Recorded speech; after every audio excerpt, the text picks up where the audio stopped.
Do Feminists Have Rape Fantasies? By Jack Seed-Sucking Murphy. The root of feminist unhappiness these days is their stubborn defiance of desires innate to their DNA, their insistence of idealizing the male at the expense of the female has led to the breakdown in the sexual marketplace, fall of marriage, and rise of divorce. These trends mirror declining female happiness over the course of several decades. Feminism built an unsolvable dichotomy within women, resulting in ongoing internal torture. Much like a transgender, they are trapped, acting in a way that doesn't reflect who they are on the inside.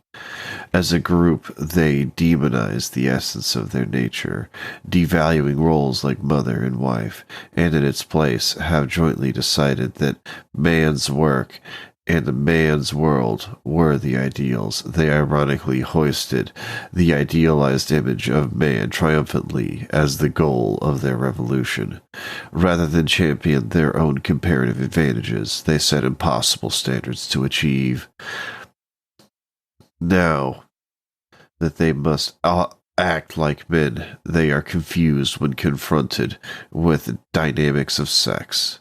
When we take off our clothes, the differences are obvious. When our bodies come together, the differences are even more pronounced. What stimulates arousal doesn't seem to line up with how feminists want to shape the world. What feminists deny is that healthy, vigorous sex can and does include violence and aggression. Men have a natural tendency towards dominance, and women to passivity and submission. For a feminist who has rejected polarity and embraces sameness, this must present a paradox. The cognitive dissonance between her chosen dogma and the urge to get choked during sex is painful. I assure you, behind even the most ardent feminist facade is a deep desire to be dominated and even degraded. Their constant refrains otherwise belial an underlying self-hate. But fear not, there is a solution.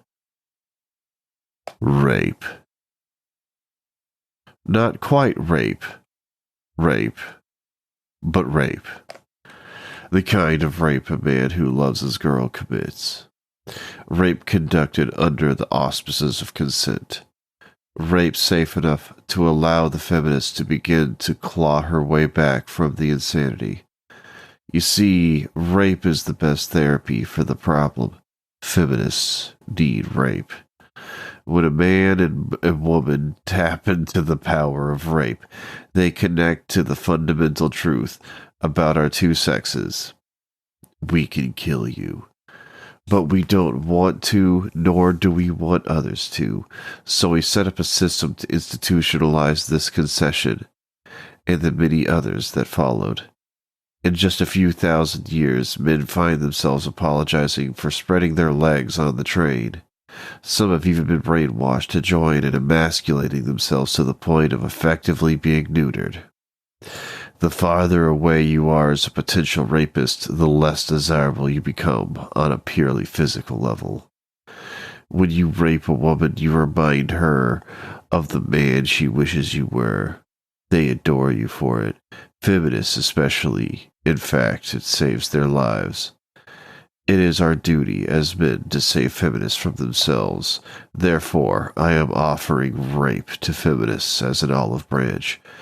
Let's come together in consensual rape and melt away our disputes through tear-driven mascara and matted hair.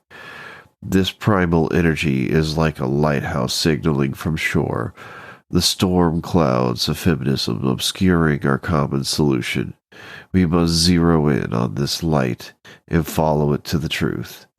The problem we face is that many feminists don't believe consensual acts between adults are okay. Some even think those consenting to rape and violent sex acts are suffering from a veritable sexual Stockholm syndrome where the women are sexually terrorized.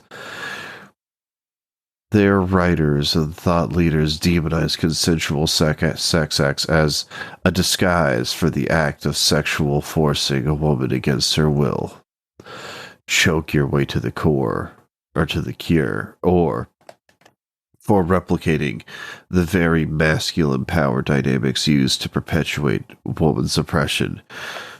And because rough sex is reinforcing the legitimacy of power imbalances outside the bedroom and so forth, those writers are on something. They know that the truth between our sexes lies in the inescapable reality that women wish to submit to a worthy man, and men of all walks wish to have a submissive woman.